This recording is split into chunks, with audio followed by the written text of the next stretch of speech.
Paz do Senhor, amados. Uma alegria estar com você mais uma vez para juntos estudarmos a lição de número 4 da revista dos adultos da nossa Escola Bíblica Dominical. A lição de número 4, do dia 23 de outubro de 2016, tem como título A Provisão de Deus no Monte do Sacrifício. Essa revista, ou essa lição, melhor dizendo, ela é extraída da passagem bíblica de quando Deus manda Abraão oferecer Isaque em sacrifício a ele lá no Moriá. O texto áureo diz: E disse Abraão, Deus proverá para si o cordeiro para o holocausto, meu filho. Assim caminharam ambos juntos. Gênesis 22:8. A verdade prática diz: a declaração de Abraão se cumpriu plenamente quando Cristo morreu na cruz para perdão dos nossos pecados. A leitura bíblica em classe está em Gênesis 22, versos 1 a 3. O Monte Moriá. A palavra Moriá é uma palavra, um termo hebraico que significa ordenado, considerado por Deus. E é o local que aparece na Bíblia aqui nesse momento, onde Deus manda Abraão oferecer Isaque em sacrifício ao Senhor. É também o local onde ficava a eira de Ornã ou Araúna, o Jebuseu, no tempo de Davi, e ocorreu um fato ali, que por causa da desobediência de Davi, veio uma peste terrível sobre o povo. E então, por orientação de Deus, Davi vai e compra esse pedaço de terra, ou essa terra de Araúna, e ali oferece sacrifício a Deus. Ele compra para oferecer sacrifício a Deus, e a Bíblia diz que Deus responde com fogo o sacrifício de Davi. Nesse lugar também. E mais tarde, exatamente nesse lugar onde Salomão edificou o templo de Deus, o templo do Senhor. O Moriá, ou as cordilheiras do Moriá, ou o Monte Moriá. Está escrito, o que eu acabei de citar agora, em 1 Crônicas, capítulo 21, verso 15, verso 18, e verso 21 a 26. E o Senhor mandou um anjo a Jerusalém para destruir. E ao destruí-la, o Senhor, o viu e arrependeu daquele mal e disse ao anjo destruidor: Basta, agora retira a tua mão. E o anjo do Senhor estava junto à eira de Ornã, ou Araúna, o Jebuseu. Então o anjo do Senhor disse a Gade que dissesse a Davi que subisse para levantar um altar ao Senhor na eira de Ornã, o Jebuseu. E Davi veio a Ornã e olhou Ornã e viu Davi, e saiu da eira e se prostrou perante Davi com o rosto em terra, e disse Davi a Ornã: Dá-me este lugar da eira para edificar nele um altar ao Senhor. Dá-mo pelo seu valor, para que cesse esse castigo sobre o povo. Então disse Ornã a Davi: Toma-a para ti e faça o rei meu senhor dela o que parecer bem aos seus olhos. Eis que dou os bois para o holocausto e os trilhos para a lenha, e o trigo para a oferta de manjares, tudo dou. E disse o rei Davi a Ornã: Não, antes pelo seu valor a quero comprar, porque não tomarei o que é teu para o Senhor, para que não ofereça holocausto sem custo. E Davi deu a Ornã por aquele lugar o peso de 600 siclos de ouro. Então Davi edificou ali um altar ao Senhor e ofereceu nele holocaustos e sacrifícios pacíficos e invocou o Senhor, o qual lhe respondeu com fogo do céu sobre o altar do holocausto. Foi esse episódio que aconteceu. No mesmo local onde, séculos antes, Isaac seria oferecido. Não foi porque Deus tinha um propósito superior e maior. Foi ali também que Salomão edificou o templo. Em 2 Crônicas 3:1, diz que começou Salomão a edificar a casa do Senhor em Jerusalém, no Monte Moriá, onde o Senhor se tinha mostrado a Davi, seu pai, no lugar que Davi tinha preparado na ira de Ornã, o jebuseu. Então, está vendo? A história desse monte sagrado, desse lugar sagrado, começou ali com Abraão, quando Deus o manda até o Moriá para ali oferecer Isaac em sacrifício. Abraão não sabia, mas era uma prova de sua fé. Nós sabemos que Deus proveu e Abraão já tinha fé na provisão de Deus. Mais tarde, nós temos o episódio de Davi que compra aquele lugar, onde exatamente durante o reinado de seu filho Salomão, o templo é edificado naquele mesmo lugar. Hoje, nós sabemos que lá em Israel está a esplanada do templo, ou a esplanada do Domo da Rocha, porque hoje existe um templo muçulmano ali no lugar que anteriormente estava construído o Templo de Salomão, que foi destruído no ano 70 depois de Cristo, aquele templo. Porque infelizmente o povo pagou alto preço pela sua desobediência e rejeição ao Messias. Jesus profetizou sobre a destruição do templo no capítulo 24 do Evangelho de Mateus. E desde o ano 70 depois de Cristo até hoje, o povo de Israel não tem mais o templo, não tem mais os sacrifícios. Cessou, porque naquele lugar sagrado está uma mesquita muçulmana e o famoso Domo da Rocha, construído, e no centro exato dessa construção muçulmana está a pedra sagrada, que segundo a tradição foi sobre ela que Abraão deitou Isaac em sacrifício.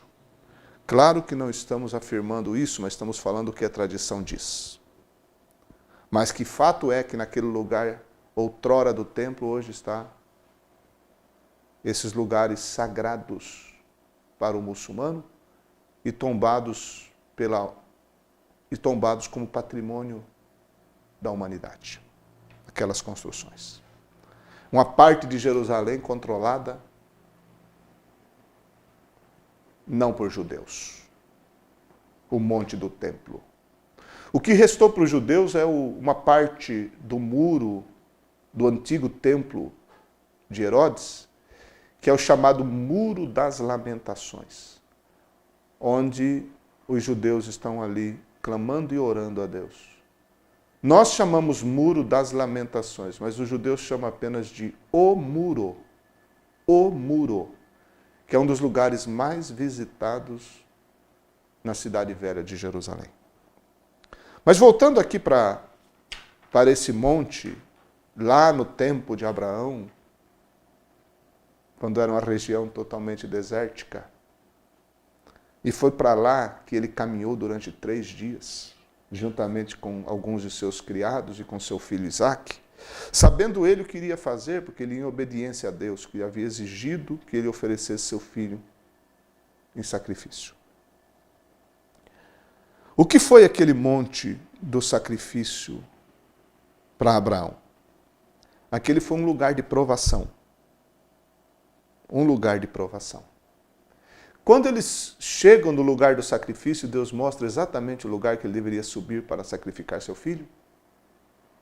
Diz que Abraão diz aos seus moços, ficai aqui, que eu e o moço vamos subir. Deixa ali os animais, os moços, começa a subir só ele e Isaac naquele lugar. Foi, sem dúvida, um lugar de extrema provação para Abraão.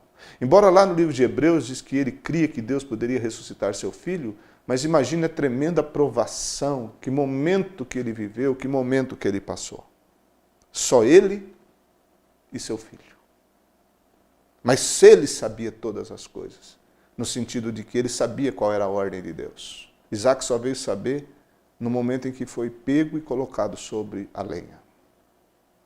Que também é notório o fato de não ter fugido, porque não era uma criancinha, já era um jovenzinho, mas se submeteu. Mas o fato é que Abraão, conhecendo a ordem de Deus, a determinação de Deus, aquele monte do sacrifício foi um lugar de provação para a fé, o amor e a obediência daquele homem a Deus. É interessante que às vezes Deus nos deixa sozinho, como Abraão ficou sozinho, para nos provar. Está escrito em Deuteronômio capítulo 8, verso 16, sobre o povo de Israel, Moisés escreveu, que no deserto te sustentou com maná, que teus pais não conheceram, para te humilhar e para te provar, e para no teu fim te fazer bem. Então Deus deixou Israel sozinho no deserto também para provar. Não que Deus não soubesse o que tinha no coração do povo, mas para que o próprio povo soubesse o que eles tinham no coração. Existem momentos da nossa vida que Deus nos deixa só também para nos provar. Que nós possamos entender isso. E que nós tenhamos a graça de Deus para superar. E como disse Tiago, bem-aventurado o varão que quando é provado, porque depois de ser aprovado, receberá do Senhor o galardão. Outras vezes, Deus nos deixa cercado de pessoas também, ou de certas situações para nos provar. Em Juízes capítulo 3, versos 1 e 4, está escrito, estas, pois, são as nações que o Senhor deixou ficar, para por elas provar a Israel, a saber, a todos os que não sabiam de todas as guerras de Canaã. Estes, pois, ficaram, para por eles o Senhor provar a Israel, para saber se dariam ouvidos aos seus mandamentos que tinham ordenado a seus pais pelo ministério de Moisés. Então, o período dos juízes mostra um tempo de muita rebeldia e desobediência, porque o povo de Israel pecava os pecados dos povos vizinhos. E está escrito que Deus deixou algumas dessas nações para provar Israel. Então, nós temos aqui dois quadros muito interessantes para a gente observar, que é o quadro de Deus deixar sozinho para provar, fez com Abraão e deixou o povo de Israel no sentido coletivo, de ficar sozinho ali para ser provado por Deus, mas também o momento em que Deus nos deixa cercados de certas pessoas ou até mesmo de certas situações para provar a nossa fé também. E é interessante como diante de certas circunstâncias as pessoas não buscam fazer o que sabem que é certo, mas buscam fazer aquilo que é convencionado pelos outros. Diz que uma certa psicóloga uma vez fez uma pesquisa com grupos de adolescentes. Ela dividia de 10 em 10 o grupo de adolescentes. E a experiência era bem simples. Ela dizia aos adolescentes que ela iria fazer numa folha de papel ia traçar 3 linhas. Letra A, uma linha, letra B, outra linha, letra C, outra linha. Cada uma dessas linhas ia ter um tamanho, não era o mesmo tamanho. Cada uma delas tinha um tamanho. Portanto, tinha uma que era menor, tinha outra que era intermediária e tinha outra que era a maior linha que ela ia desenhar.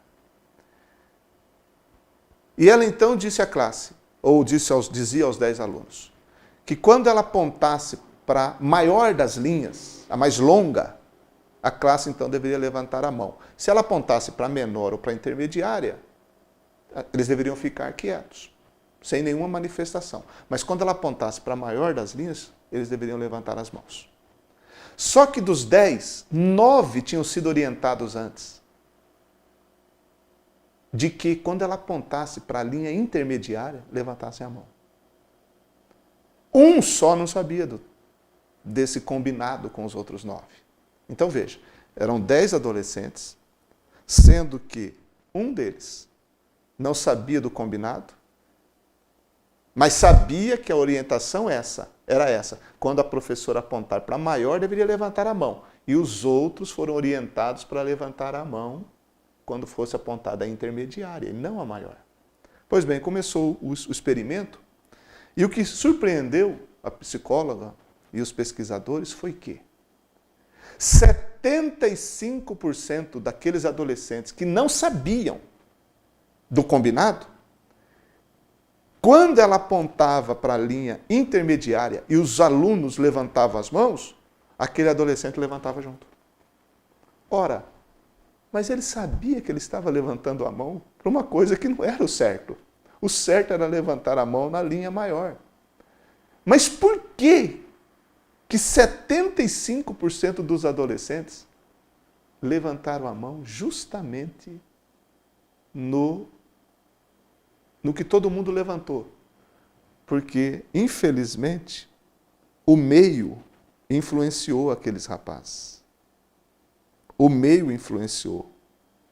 Então, a doutora concluiu, no final, que algumas pessoas preferem ser, até uma expressão bem diferente, né?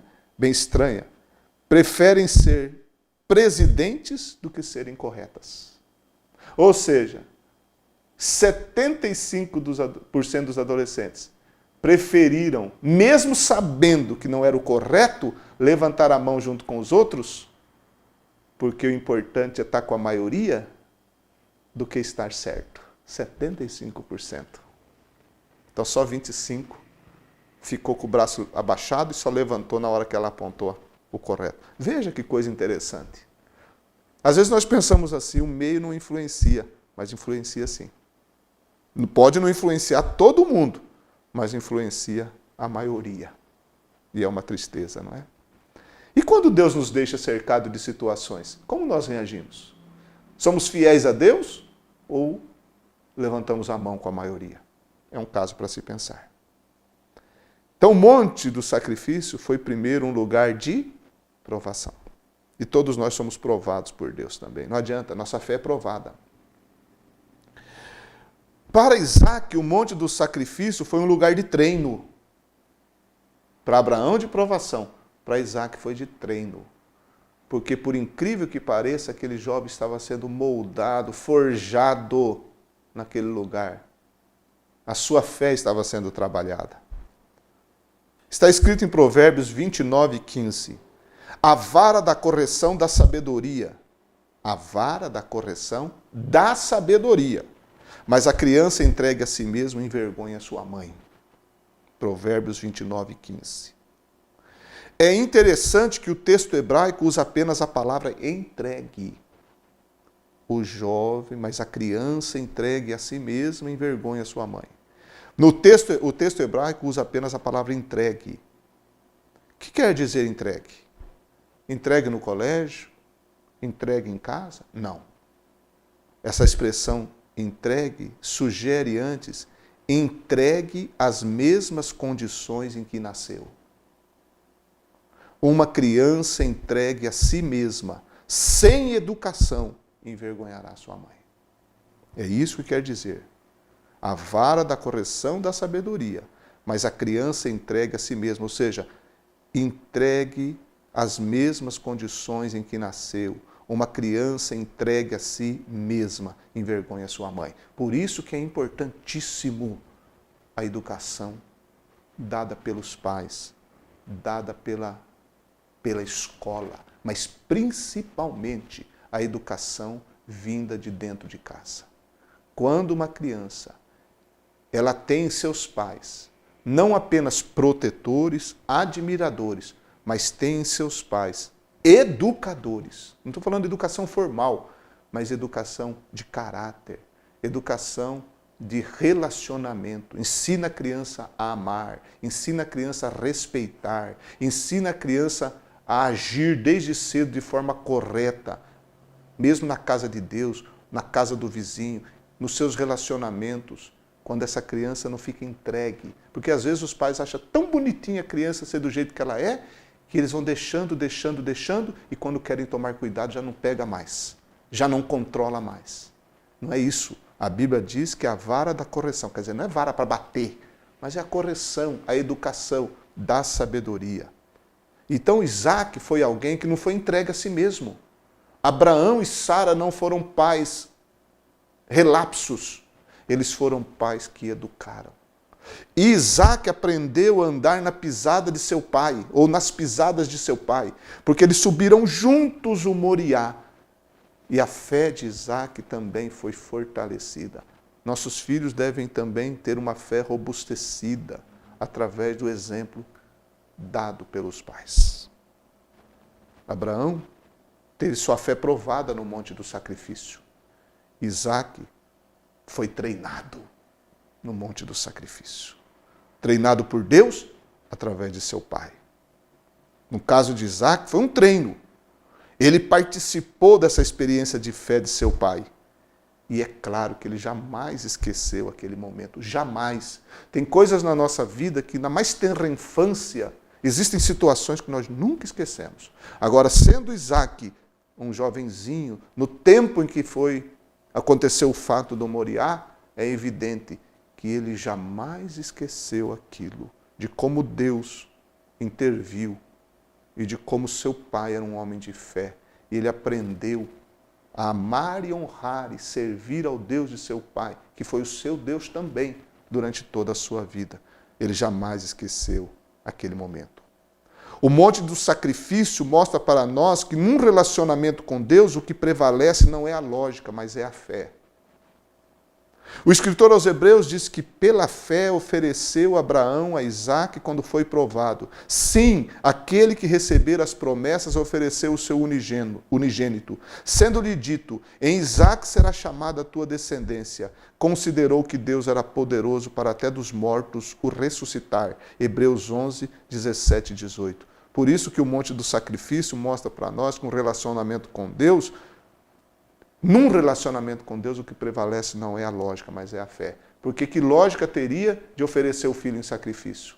Mas a fé dizia que Deus era poderoso para até dos mortos ressuscitar. Isso é fé. E o relacionamento com Deus tem que ter fé, porque Hebreus 11:6 diz que sem fé é impossível agradar a Deus. E é necessário que aquele que se aproxima de Deus creia que Ele existe e que é galardoador dos que o buscam. Abraão era um homem habituado a edificar altares. A gente vê isso na Bíblia. Mas como será que estava o seu coração no momento em que ele edificava lá no Monte Moriá, aquele altar? Gênesis 22:9 diz: havendo eles chegado ao lugar que Deus lhes dissera, edificou Abraão ali o altar e pôs a lei em ordem. O amarrou a Isaque seu filho, e o deitou sobre o altar, em cima da lenha. Um homem acostumado a edificar altares. Desde o capítulo 12 de Gênesis, quando conta a história de Abraão, a gente observa que ele estava acostumado a edificar altares. Mas que, como não estava o coração daquele homem, quando ele edificou esse altar lá no Moriá, sabendo que estava edificando um altar para sacrificar seu filho, crendo na ressurreição que Deus poderia operar, mas como estava o coração daquele homem? Nós não podemos nem conseguir imaginar corretamente isso. Mas nós aprendemos que nos momentos das provações da nossa vida, nós devemos ter um altar também. Pois isso demonstra a nossa fé e esperança em Deus. Abraão estava com o coração, sem dúvida, muito aflito, talvez o peito acelerado, mas ele estava no monte, edificando um altar, demonstrando fé, obediência e esperando em Deus. Será que nos momentos de provações da nossa vida, nós também estando no monte do sacrifício, no monte da provação, nós temos um altar?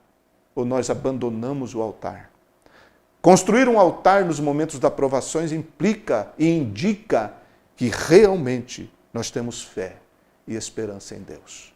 Porque nos momentos das provações, nós não nos afastamos do altar. Pelo contrário, é aí que nós devemos edificar o altar.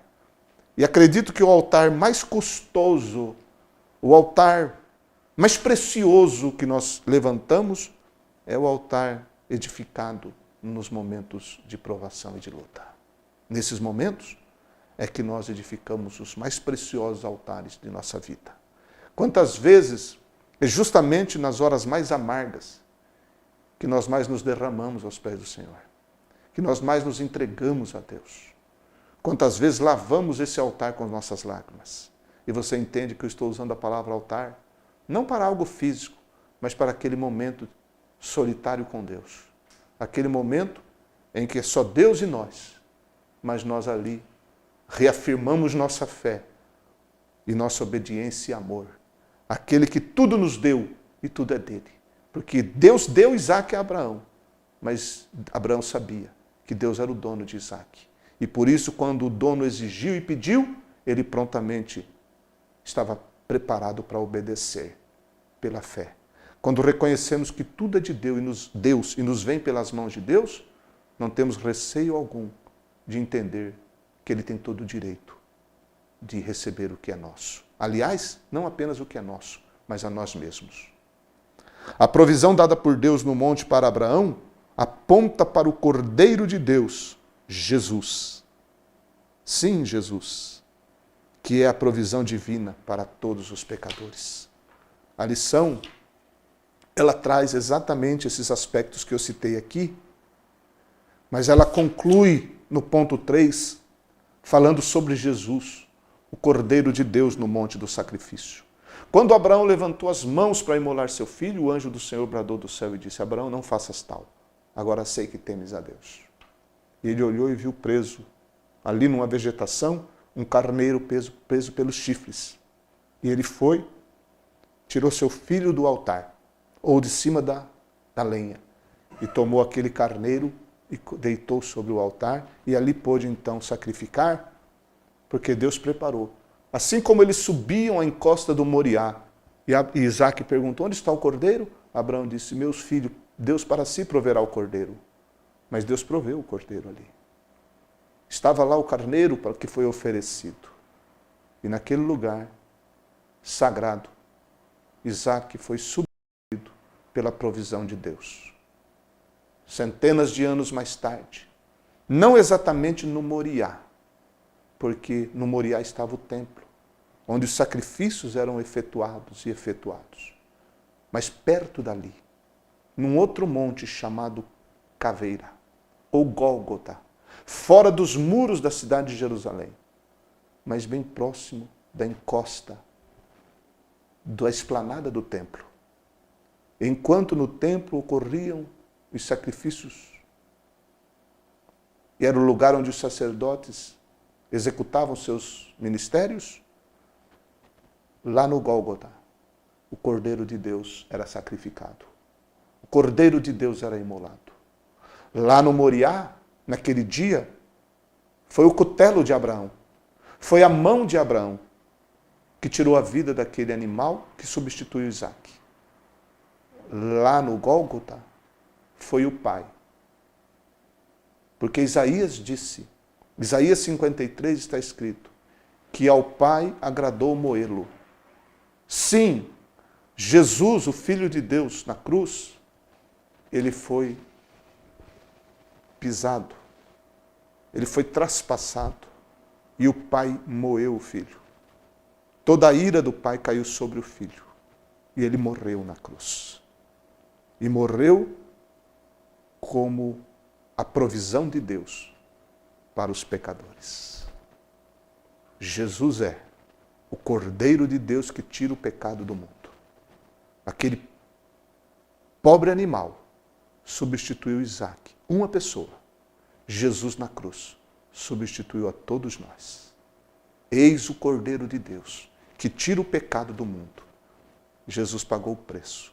O Pai feriu o Filho e o Filho pagou todo o preço da justiça do Pai para que o pecador pudesse agora, ao crer nele, ter nele o substituto, aceito por Deus. Deus só pode receber o homem através de Jesus, porque Jesus substitui o homem. E assim conclui a lição, a provisão de Deus no monte do sacrifício, com a provisão definitiva para toda a humanidade, provisão que é Jesus, que foi oferecido, não explicitamente no Moriá, mas no Calvário. No Calvário, ele pagou o preço. E no Calvário, nós encontramos a paz, a alegria e a recompensa de nossa fé. Deus te abençoe.